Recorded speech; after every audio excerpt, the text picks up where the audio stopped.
is Supal Vora, and today I'm going to be interviewing Sita and Naren Kapadia on behalf of the Foundation for India Studies Indo-American Oral History Project in partnership with the Houston Public Library and Houston Community College. Sita, Naren, welcome. Thank you. So Sita, I'd love to learn a little bit about you, and please share with me about your background. What was life like in India and how did you come here? Life in India was wonderful for me. My family and I had no problems. We had a close and wonderful relationship. I was born in Ahmedabad, where I have only gone twice since. I was there, born there because my grandfather was a civil engineer with the government of India, and he happened to be in Ahmedabad. Oh, wow. But we are from the Surat district, and our mother tongue is Gujarati. And what were your early formative experiences in Ahmedabad like? Well, I was just a few days, 2 weeks, 3 weeks in Ahmedabad. Oh, okay. Yes, So very my early. hometown is Gandevi, but I grew up till my marriage in Mumbai. And my parents were very progressive. They were Gandhians. At the same time, they believed that an education in English was important, as it was important in Gandhiji's life. So I went to a Church of England school, and my teachers were English, Scottish, and Irish. So I got to see the differences of the British, and I also saw their attitudes. We had compulsory religious studies, the Bible, and there was no problem with having Jesus as the Lord in school and coming back to Lord Krishna at home. There was absolutely no contradiction in my childhood heart, you know. And my grandmother didn't think my parents were very religious, but that was okay. They were very spiritual. And my father was very progressive. So we had liberties that other children, other girls didn't have at that time.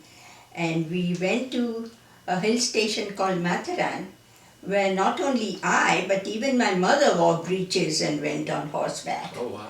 Okay, so in fact we were a privileged class, and so to come away from there needed something else other than monetary security or future.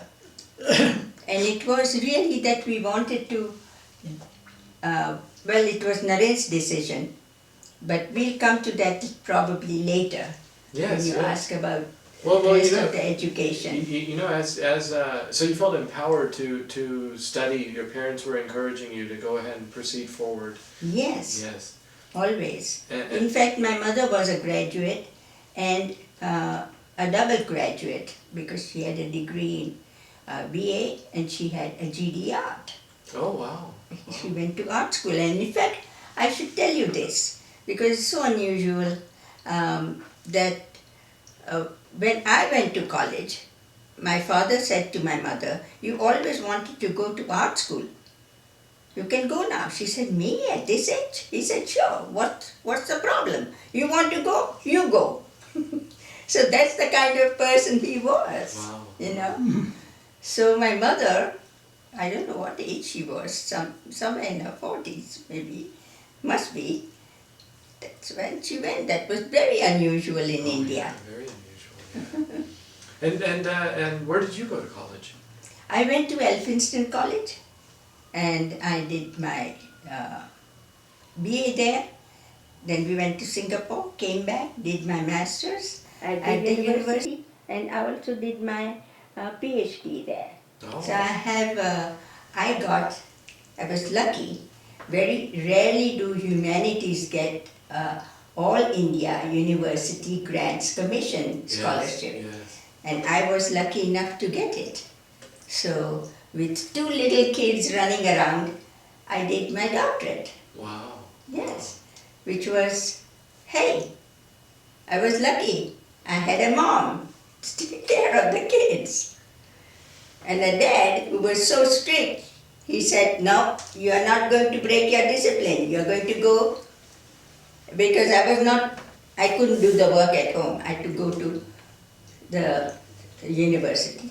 So I had a loving mother who sang and painted, and I had a father who was spiritual, and he was an anonymous giver and just a saintly man.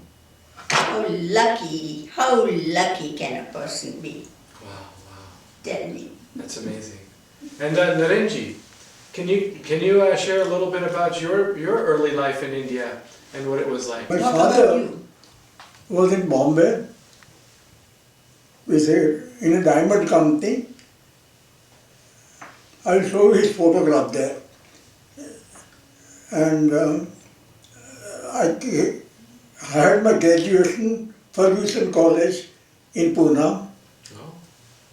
And then I had a master's in economics and sociology from University School of Bombay. And I also did my law degree in Bombay. I also had a certificate to practice in Delhi Supreme Court if I wanted. But in the meanwhile, I got this offer from New India Insurance Company, the biggest and the best insurance company in the world, I think. Tata's own that. And they offered me to undergo training for overseas branches because they were expanding overseas. In Singapore, there was already a branch, and they were getting about asking us to stay there for 8 years. So at that time, my branch manager was a very good friend of mine also, and she was in Bombay at that time, and then at that time, Singapore office was in charge of office in Penang and Kuala Lumpur in Indonesia, In Jakarta, no, not Jakarta, Ipoh, in Perak State, Perak in State. Malaysia. So in Perak State, I make a study and they said, why don't you go and open a branch? Because that is the richest district in Malaysia. Yeah, it was a rubber plantation and tin mining center. Oh, I So see. it was very rich. So And they- tin mines and rubber estates were very tough. So I went and opened the branch there. Then in the meanwhile, my branch manager in Singapore was going back to India. He had finished the 8 years. So I was asked to go to Singapore and controlling all these branches. So And that was before Singapore, while Singapore was still part of Malaysia, correct? Yes, Yeah. that's right. And I joined him. We got married in 1958. Oh, I see. And then I joined him in Malaysia, in Ipoh. And our first child was born there, Arti. She's named Arti. And then we moved to Singapore. I see, I see. So I was 2 years in Ipoh and 2 years in Singapore. So what was life like when you first left India and went to Malaysia? Yes, this was the thing about us that gave us the advantage when we came here, that we had already lived abroad and lived amongst different people. So in an international community before we came here. So it was wonderful. In Ipoh, Malaysia, I taught at the Anglo-Chinese Boys School the first 2 years of college. were in the high school, like a community college. Indo-Chinese school. Yes. Yeah. And Tirathna was the principal, Indian. Indian, yes. Indian guy was the principal, Sardarji. And his wife and I became very good friends. And so one of the teachers was on maternity leave and she was an artist. She was teaching art. So everything seemed to fall happily in my lap because they needed a literature teacher, they needed an art teacher. So I taught both those subjects, which are my love. Again, how lucky. And he was the best thing that happened to me. So could you tell us a little bit about that early relationship in Malaysia? Well, in Malaysia was very nice. We had such simple joys, and we would go to a tin mine which was abandoned, and the digging that they had done would fill up with water, and it was unspoiled around that little lake. And we would go and eat some very special Indonesian, these Malaysian peanuts, which are very sweet and small. I don't know if you've ever been there. And so we would eat peanuts and have ginger ale and enjoy ourselves on the lakeside. Of course, till our daughter came, then we were busy with that baby. And my mom always, as always, she was there for us. So it was great. Then in Singapore, I didn't work. Singapore was a city where you socialize all the time, So Bank of India and Bank New India, all hand in glove. And lots of parties. Some of them went to play golf and some of them did this and that. So what prompted the move out of Singapore? Well, Singapore, 8 years was then people were required to go back to the head office. But the head office, as he'll tell you, was a very different scenario from there because you had initiative and you had, challenges that were an ambassador-like social life. Yes, yes. But back in India, do you remember what you told me? He had, by that time, Naren, do you remember?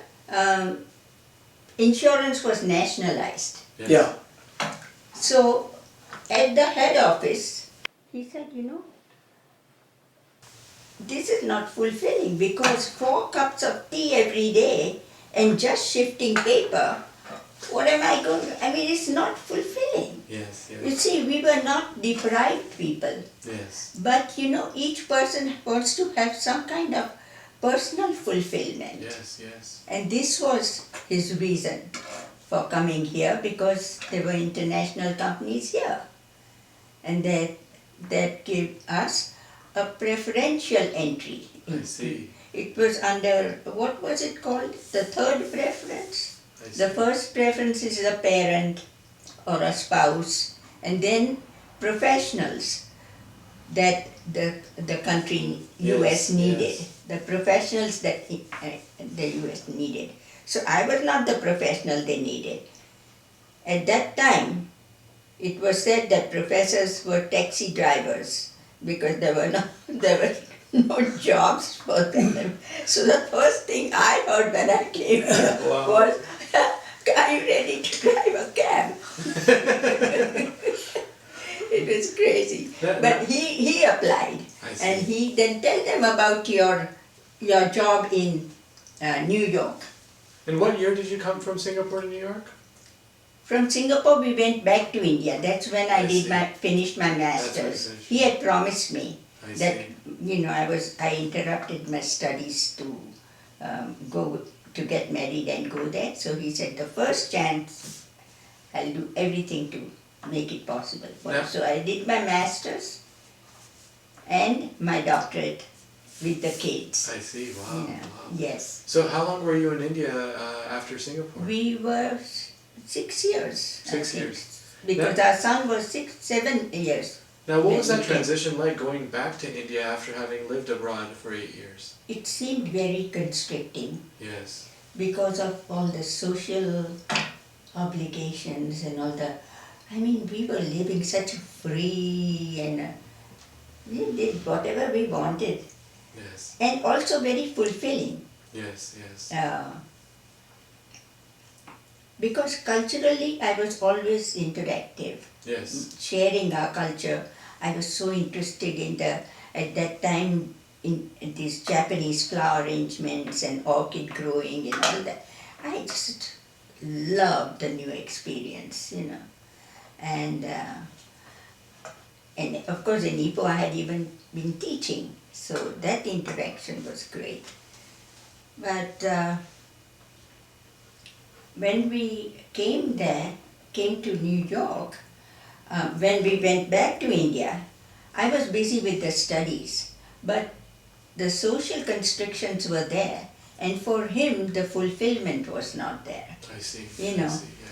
And So you were both he was looking, and then he said, the private sector was also, I'm sorry to say, a little corrupt, Yes, because yes. there's underhand black Yes, market yes. transactions. He could not. His ancestry and mine don't allow underhand dealings. They are too much concerned with integrity. Yes. Yes. To that extent, because the Gandhian roots, but also their own Vaishnava roots. Yes. If you really look at that. Yes. So it was very important for them. They would rather go hungry than, be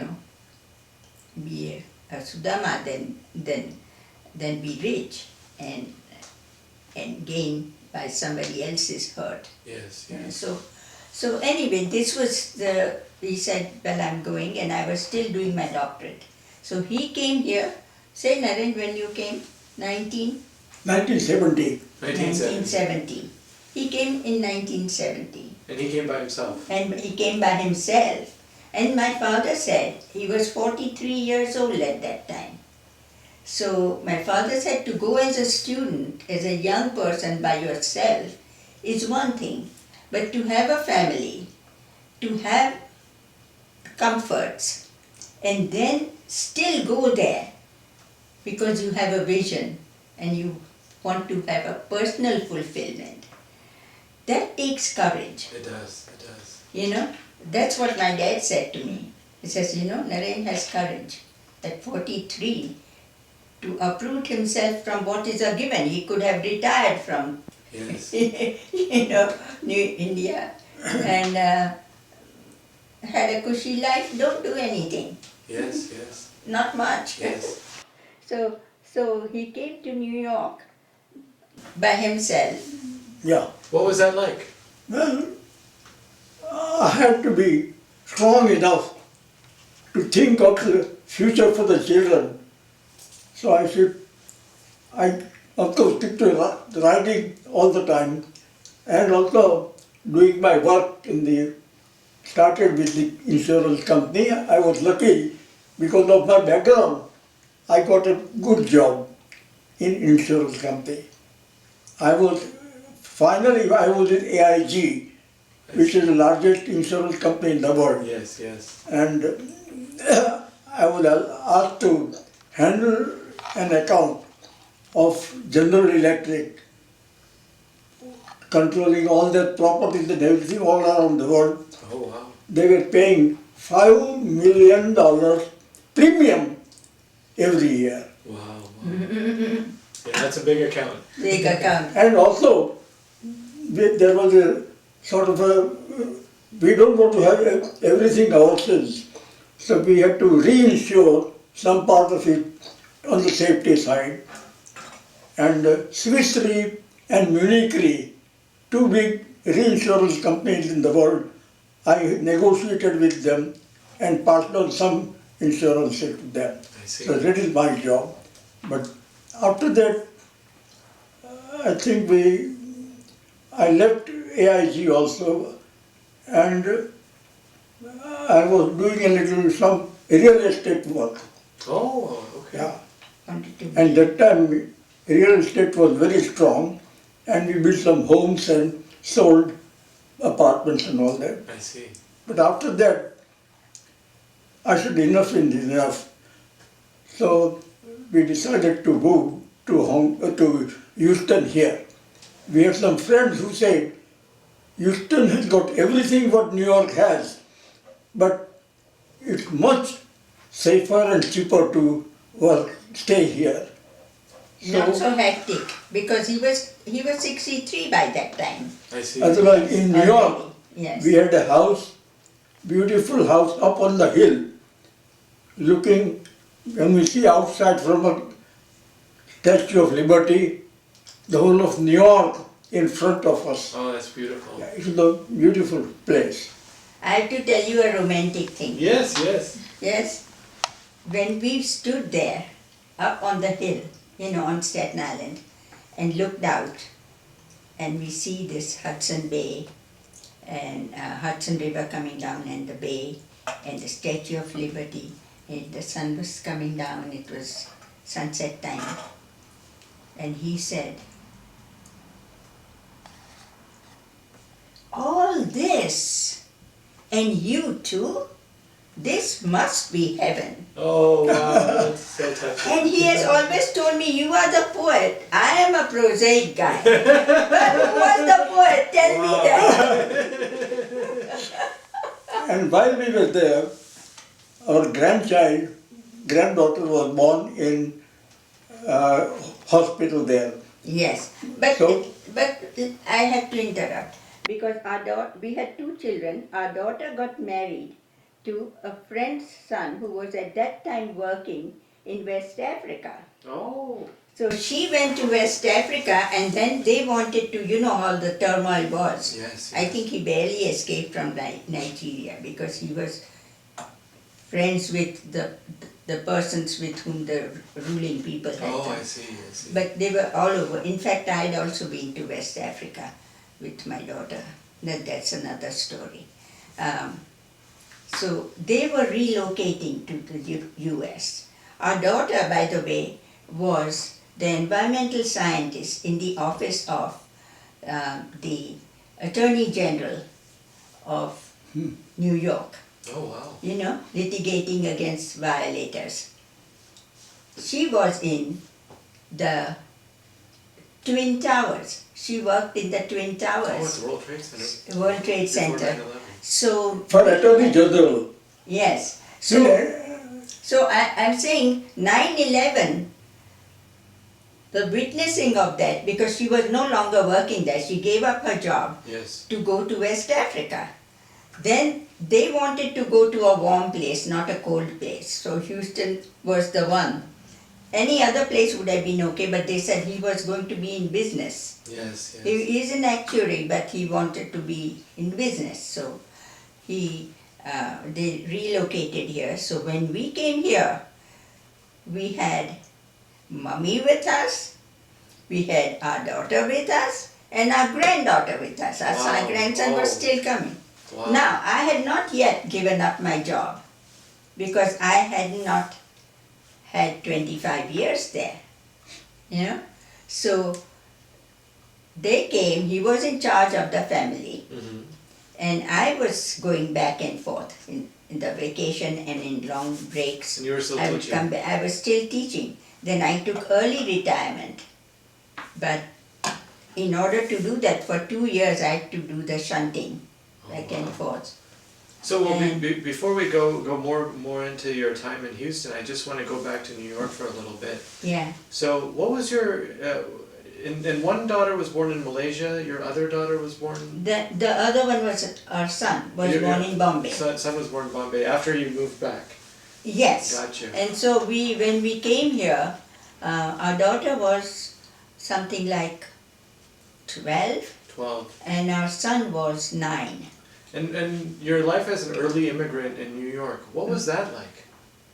But we were, we never felt any prejudice or because we were ourselves, from childhood we were never felt like the other, you know, or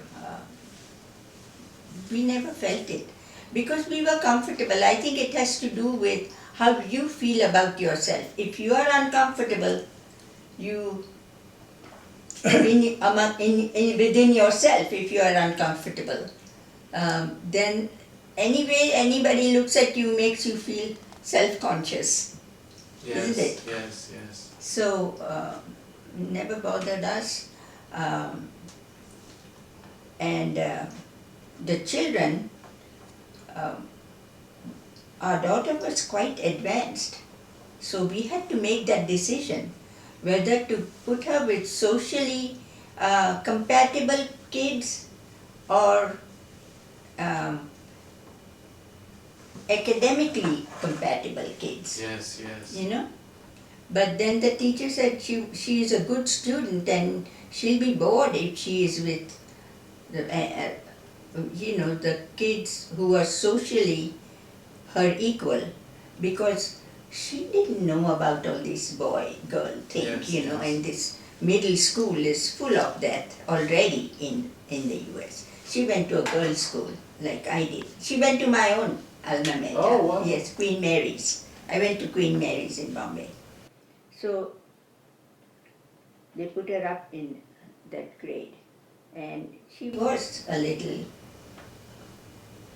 uncomfortable. She hung on to a big girl, but she got a little timid. I see. But our son was okay, except that he felt that he was brown and he would like to be white. Yes. For a while. But interesting thing happened. Can I tell that story? Yes, please. That he got very, very ill. And he had never been sick before. So we didn't have a pediatrician. And wherever we went, they said, no, our pediatrician is very busy. It's Christmas time. And you go to your pediatrician. But we don't have one. We don't have any doctor. So what do you do? Yes. And then suddenly our daughter said, oh, my friend's dad, he's a doctor. At that time, we didn't know that this friend was a black friend. Oh, yes. There was no distinction in the mind. Yes. We are children of a person who was so progressive. Yes. We didn't see these divisions. So, in walks Dr. Lewis, black as black can be, and tall. He and Anand, our son, had the same birthday. He was the gentlest, warmest human being, so caring, so playful with the boy. All his troubles about being brown ended. Oh, wow, that's wonderful. And actually he's light-skinned. But she said that was the end of the chapter, because then the Lewises, the girl's father, Dr. Lewis, and we became very, very close friends. But that was the only incident that was, but it was real when it happened, because he's concerned. And my mother stood there and said, what's the matter with this child? Who says mangoes can't be mangoes? They have to become pears. These are her exact words, and this is her language. She was something. Now, did you start teaching immediately after coming to New York? No, my first job was in a photograph studio, Oh, a lab, wow. where they touch up the pictures. You know how when they have a wedding and then there's a flash on the face of the bride or something, then you touch up very closely, and so it doesn't look bad, and you restore it. So it was a color lab in which they said they would train me, and they would even pay me for it. Well, I said, this was very strange for the boss, because I said, well, if you train me, you teach me something new, how can I accept money for that? Yes. She was shocked. She was so shocked. I said, I'm sorry, I can't give you any money. But, you know, my husband was doing an evening job also, in addition to his good job. He was still doing that because he had to build up, you know. Yes. So then we also became very good friends because she said, this one is pretty strange. Yes. and then after that job you started teaching? That was just for a short time. I see. Then, you know, I went for an interview, and it was a very interesting interview because in India you had to go to the college 6 days a week. When I went in, it was a Thursday, and a professor came in and told the secretary, "Have a nice weekend." No, the secretary said, "Have a nice weekend." I said, "Am I mistaken about the day?" This person, "No, that his weekend has started." I said, "What?" Because I was used to the 6 days in India. Yes. And she said, "Oh, the schedule for professors is 3 days a week. Sometimes 2 days, sometimes 4 days, depending on how many classes they teach in a day." I said, "Wow." Then I said, I have a doctorate. Does that make a difference?" So she looked at me and then she said, "These are the applications of the masters and these are the applications of the doctorates. So these are the number of applications." I said, "Okay, all right." And so then I went. I get a call from the professor and said, "Can you come in for the interview?" I was very happy. I went for the interview. You know, something in my upbringing, my father probably, made me absolutely free of nervousness. So they asked me a lot of questions. They asked me about what I would do how I would teach certain thing. And when it was finished, I said, "May I have the privilege of asking a question?" He said, "Yes." He said, "I want to turn your question back on you because," I said, "I don't know if you'll appoint me. I may never see you again, and I will never get this opportunity to see a bunch of professors and ask them the question you asked me. How would you teach this?" They looked at each other because there's no fixed method, right? Yes. Say, "You want to answer that, you want to answer that, you want to answer that." You know, they were on the defense. Yes. And then they started answering one thing or the other. So I said, "Okay, the more creative you are, and you see who has the difficulty." Yes. I said, "I would like to customize it for every student. But if not, I try to bring it as close as possible to the need of the group and how they would absorb it best." So for me, coming to the States opened up so many avenues that just in my teaching, I taught literature. I started the English as a second language thing. I was on the Chancellor's group developing those courses. Then I developed the Asian studies and took the opportunity of teaching Mahatma Gandhi in modern Asian literature and taught the Bhagavad Gita in the early Asian literature. And I taught at the hospital the psychiatric doctors about American culture. Wow. How would you like that? And then, ironic if you ask me, and then I taught in a prison.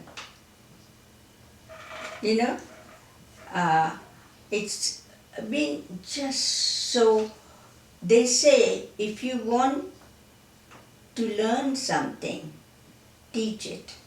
Yes, yes. So, because I had to go to school to learn and teach all these things, the prison experience, so moving, because it's what all literature is about. Understanding human life and not sitting in judgment over it, Yes. but extending understanding, compassion, and how a life could have.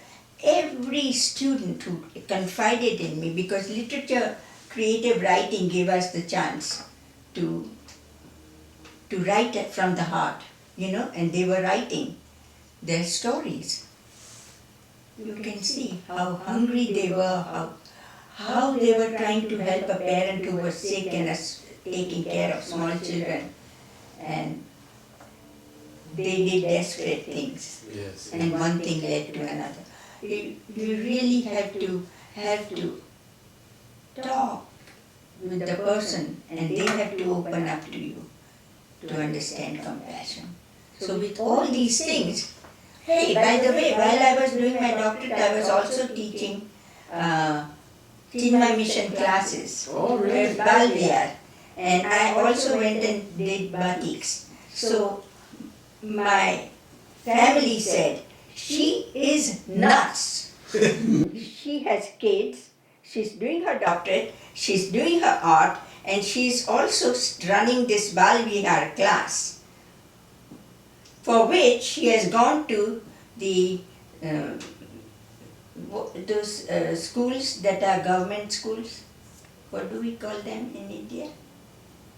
I don't know. You know, so not the rich, Yes, the yes, poor public children. schools, yes. Yes. Here it's a different thing, in England public course. schools are different Yes, from what absolutely. we have. Absolutely. So when I came to New York, I started Balvihar, and then Swami Dayananda came there, and then that whole thing started. Wow. So in New York, then I also started Four Bridges program. I was not the only one in a group. Four Bridges program for creative writing for children, personal writing and poems.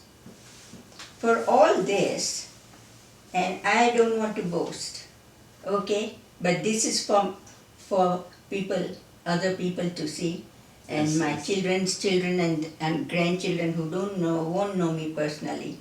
But I was nominated as outstanding immigrant. Oh, wow. I didn't get it. Very deserving professor of chemistry who was a Greek immigrant, who was a professor of chemistry. He had his patents pending, who got it, and I was happy for him. But I was happy to be nominated. Yes, yes. Yes.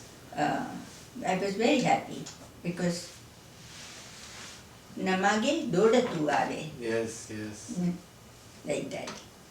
Now, what part of your teaching career was most gratifying for you? Was it teaching the prison inmates, or was there another part, or what was most Well, the gratifying? prison was one thing, the compassion for the human beings, understanding them. But the other was when I taught Gandhiji. I taught Mahatma Gandhi and peace, and so many people connected with that. We read the autobiography, and Asian studies probably was the most, because then I also got to teach Bhagavad Gita in the early Asian literature, and that was enhancing. Then I could take them to the tea ceremony society when I taught Japanese literature, and we also went to the Tibetan museum. It was very enhancing. Yes. Because I could see that these people were taking it all in like sponges. Yes, yes.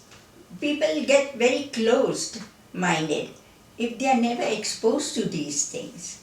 But in a unthreatening environment, if they see it, it's wonderful. Yes, yes. So it was very, very satisfying for me do all these new things, you know. Yes, yes. There was also another thing I was involved in, where they were doing a rehab and arts cultural center. That also I was also a trustee of the Tibetan Museum. Oh, wow. And so many things, you know. I mean, I just loved it. Yes, yes. I couldn't have done it in Yes, India, yes, you know, yes. because you are in a rut, sort of, Yes. you know. And he was always the most supportive person. You know, one of the poems, John Donne Yes. in England said, the couple should always be lovers, and then they are like the arms of the compass. You know, if one has a tendency to go around like this and this and this, the other one has to be firm, steady, Yes, right? yes. Otherwise you can't. Yes. The two arms, one has to be fixed in the compass and the other can rove around, all full circle.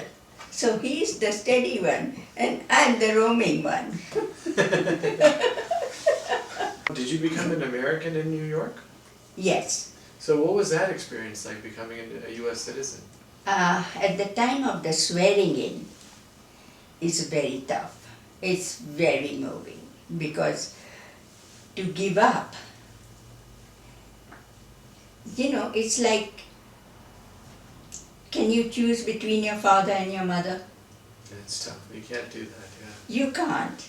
And it is hard and it's a practical choice. And of course, anything about India in the news, it's not good, it hurts. Yes. You know, anything that's good is euphoric. Yes. It's the same with America, you know.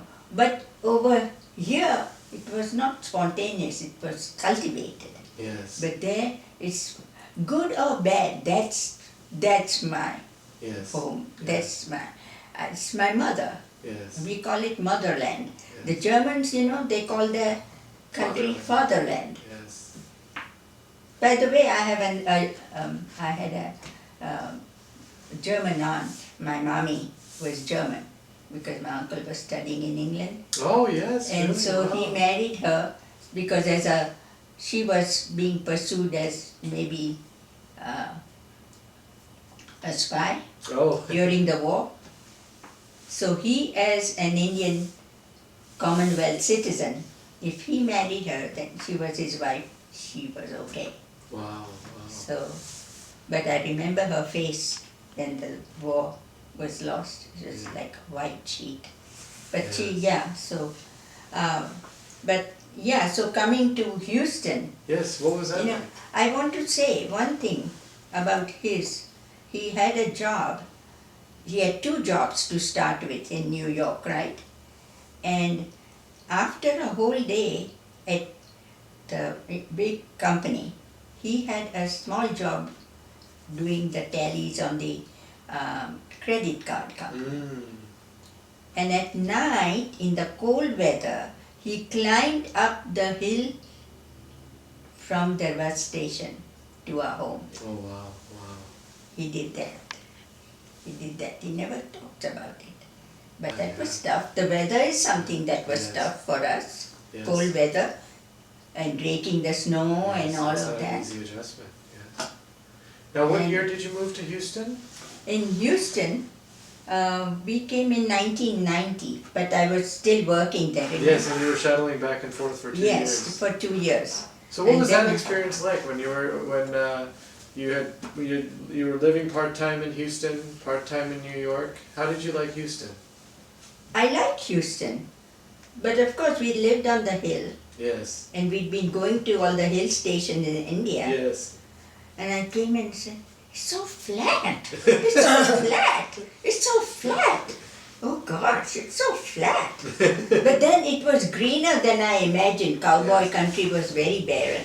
So it Yes. was more green, and then I loved, and that's why when I came to Houston, I immediately said, this flora fauna here is totally different from New York. And one day I'll show you the pictures of the New York house and garden and view and all that. But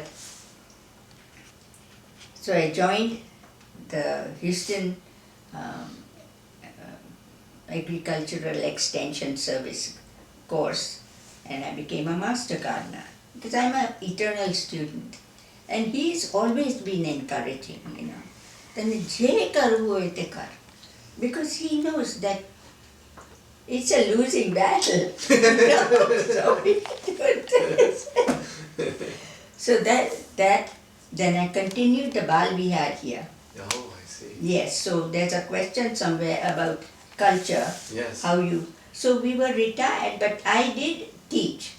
I have my card. I called it Self-Enhancement Learning Center, in which you could do spiritual things or language. So I taught that at home, and also I taught through the leisure learning. So I could be with mummy, take care of mummy, at the same time I could teach, I wouldn't have a break in the teaching. So with the leisure learning I did creative writing. Over here also we have a finished back room. I did creative writing, but that thing that I did at home I called Self-Enhancement Learning Center. And I also did tuitions for people who wanted their kids to do well in English. Oh, here in Houston. Yeah, right here. So you've always been really engaged and doing community activities. Yeah, so in Houston, technically I was retired, only technically, because I was doing with the leisure learning, I was doing at home, I was helping Indian people who couldn't speak English and who were trying to give their exam. Yes. Like the woman who was helping Mummy, Taraben, she could not speak well even a sentence, and she had to do her test, so I had to help her learn all the names and how to pronounce the different 13 early states and so on. Then I had become a master gardener. I joined the garden club, and Naren loves to come to our garden club. The garden club meets for the meeting, which he's not interested in, and he calls it the eating club. But every month we also go for lunch. For whoever's birthday it is, because a lot of the women are widowed or single, and so it's a birthday celebration for whoever is in that month. So he comes to that. I see. And then he's quite wily, though he looks very sober and good. He said, "Hi ladies, I am the thorn amongst the roses." He says that. What do you think the ladies do? "Oh, no, you are not the thorn, you are so sweet, you are all this fussing over him, I don't fuss over him. All these girls fuss over him. And he's a wily one, I told you, that's how he got me. So all these activities, but you will be happy to hear. We had the Bal Vihar here. Bal Vihar, I said, mothers, you can drop the Bal Vihar, they were high school students. Mothers, you can do your errands, you can come back in 2 hours. We also want to be in the class. Wow. You know why? Because Hinduism is not explained to Hindus. Yes, it's true. Why do we do this? What does it mean? Why is Ganesha like that? Why is Lakshmi standing in the lotus? Why? Well, explain it to them, otherwise they are going to drift from your religion. Yes, you're right. Then, so the mothers also sat in there. They're now all married. Most of them are married and so on. But that's very satisfying. That has been very, very satisfying for me. And the garden club, now this is something you would like also. 3 years ago, the person who was the chaplain of the garden club, the one who reads the prayer or the invocation as they call it, something spiritual relating to the garden, they had them at the beginning of the meeting is declared open, and then the invocation is read. So 3 years ago, the woman who was doing it for many years had to be admitted because of ill health to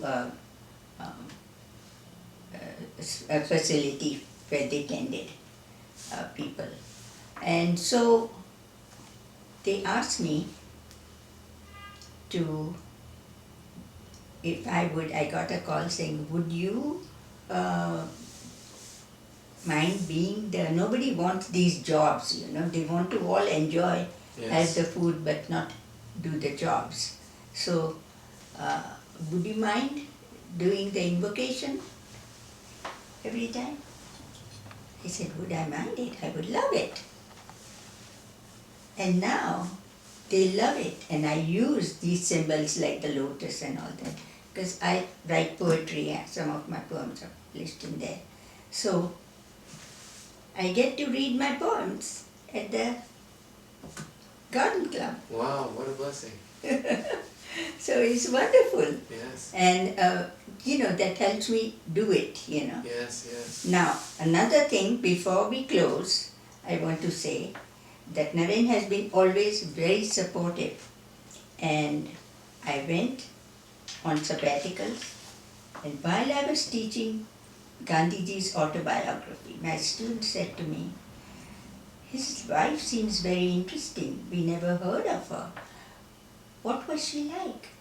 I did some research. My dad went and got books and all, but they were just little booklets. Yes. Nothing much. On Kasturba. On Kasturba. So Kasturba is worshipped. She's on a pedestal, but people don't know about her. Yes. In Delhi there's a Kasturba mark, but who is Kasturba? I went on sabbaticals, I did research, and I've had too many interruptions, especially with Mummy being with us, Yes. And he was always very good. Caregiving is an important thing that we have to do also as immigrants, in a different way from in India where we have more help. Yes. And when there is a mother or father living with you, the spouse of the person whose parent it is usually not always very agreeable. Yes. There's friction, but Naren is always good, always caring, always saying, Mummy ne kai જોઈએ છે on our days of fasting કે extra fruit લાવવાનું છે મમ્મીને માટે, એવી રીતે. Wow. He was always caring. So when I got all these advantages, I could do these things. Yes. And in closing, I want to say that when we lived in New York, we were in view of this beautiful harbor and the Statue of Liberty. And it reminded us that the values that America stood for, and that we had been welcomed, and we had never felt different or lesser, second class or anything. But the words, and I don't know if I'm repeating myself. No, please share. The words are written under the Statue of Liberty are, give me, you're poor, you're tired, you're hungry, the wretched refuse of another shore. We never felt any of these things, and yet we felt we were given a special welcome. Any human being should not be treated as a wretched refuse of another shore. Nobody is a wretched refuse. That's what I want to say in closing. And I beg to differ with Emma Lazarus. I think her heart is in the right place, but the wording is painful. And I want to share that with everybody. And it has been a great pleasure to have this interview with the Foundation for India Studies. I think other cities might take Houston's lead Yes, and do yes. that. And I have not told you that I have been very active here also in the Mahatma Gandhi Library and in the Theosophical Society, Oh, wow. where I have been giving presentations. And last year, 2018. Yes. In 2018, I was the keynote speaker for the Mahatma Gandhi Library, 1,000 Lights for Peace, Wow, wonderful. at the Herman Park Theatre. Wow, wonderful. So I have had a great deal of opportunities, wonderful people to associate with, and this is one of the opportunities given. And the bonus is that in this project I got to meet this wonderful young Sita, man thank you. and his wife, Thank and you. so also Naren. Yes. He is not expressive as me, but he is expressing me. I'm expressing him too in Thank my you. words. So, it's been so nice spending time with you, so nice getting to know you, so nice learning about all of your contributions in your life here. And if there's an idea, share with me. We'll go Yes, for it. absolutely. Well, you say that you're a lifelong student. What in the coming years ahead in life, what are some things that you still are hoping to continue to learn? Oh, I want to learn so many things. I have a plan for my several lives because I'm not going to, I'm going to be. So one life is going to be, I'm going to be a gardener full time. I'm going to learn horticulture. Another life, I'm going to be a physicist. Wow. So all these things are going to happen. But we do meditation, Yes. and yes. I want to cultivate more of that. We do Sadhguru's meditation. Sadhguru has a big center Yes, there. yes. Different learning. I've started some Spanish. I'm wow. not fluent, Muy bien. but I can poquito español. Oh, muy bien, muy So, bien. yo habla. But I would like to do something, and I want to write this book on Kastuba. I'll probably do it on Amazon next year. Good. And yes. also a book of poems, which is I have about 50 ready. And you're gonna have to add his Which- poem that his little line that he shared with you in New York. I will do a little, what shall we call it, a haiku. Yes, We yes. call it a haiku. With us, where you'd like to take us through. Well, And should I show my things? Yes, or so my mom's? share with us some of your things, and then we'll also take a look at some of your mom's paintings. Okay, this is Gautama Buddha, Prince Siddhartha, his first moment of compassion, where he draws the arrow out of the swan. And Now, did you do other this than- painting? this is a batik painting by me. Wow, it's Yes. beautiful. I have put my name here. And what inspired you to paint Gautama Buddha in this? Because I've always liked his life, I found it spiritual. That's why I like the Theosophical Society. Yes. It doesn't have the trappings of religion. It doesn't, It yes. frees you for spiritual thought. And I like this. This is one of the things I was doing when I was doing my doctorate. Oh wow! Okay? Wow. So, while doing a doctorate, you were also pursuing your artistic passions. yeah, and also doing the Balvier. That's why they call me nuts. You buy this from the art store, Yes, yes. the foil. Yes. And they even give you the Oh, the tool. scraping tools. Yes. So I had many tools because I did the sculpting also. But you can buy this and they give you instructions here. But I didn't want to do this. I wanted to So, show so her. this didn't come off of a Did this come off of a template? Just No. That I drew on paper. You drew first then on I paper. transferred it there. Wow, so So this is that's Radha I'm saying Krishna. this is different. Yes, that's But beautiful. I mean, you can get the paper and instructions. But I had to do a longer process. Yes, yes. Because I did my own thing. Now you've also done some sculptures, correct? Yes, this is my sculpture. You can see how black and long my hair was. This is Rabindranath Tagore. The Indian artist. I'll put them. He was the first Nobel Prize winner for literature, first Asian. Did you know that? Yeah. Yeah. Beautiful. And then you were inspired for art from your mother? Absolutely. Absolutely. And also music.